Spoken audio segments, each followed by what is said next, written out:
ఇదే బతుకైపోయింది వాళ్ళకి. ఏం చేస్తాను చెప్పు. నేను నిన్ను కలిసినప్పుడు అడ్రస్ ఇస్తాను వాళ్ళది. అమ్మ పిలుస్తుంది చూడు. Lachchu you call me. పిలిచారనుకుంటా.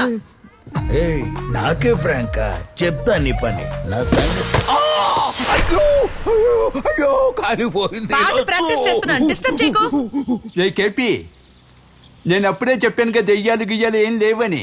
నేను చెప్పేటప్పుడే రాగి గోమెదోడిచ్చి నేను చెప్పేది వినవా అంటే అప్పుడే వినుండేవాడిని కదా. ఏడవకండి డాక్టర్, ఈ రోజు నైట్ భయంకరమైన ప్లాన్ తో వెళ్దాంలే. రేయ్, నువ్వు వెళ్ళేటప్పుడు ఎక్సర్సైజ్ చేయకుండా తీసుకెళ్తా. నన్నెందుకు నా చావు కొడతావు? అది కలలో లేదురా, నిజంగానే దెబ్బలు తగిలిన టొప్పిగా ఉంది. నేను క్లినిక్ వెళ్తున్నా, నువ్వు అటువైపు రావద్దు. సరే సరే నేను రాను గానీ మీరు నిద్రపోకండి డాక్టర్. ఏ ఇకపై మీరు ఎప్పుడు నిద్రపోయినా స్ట్రైట్ గా అక్కడికి వెళ్తారు. You mean that same location. ఎక్కడా తమ్ముడు కనిపించట్లేదు. ఇక్కడున్నావా?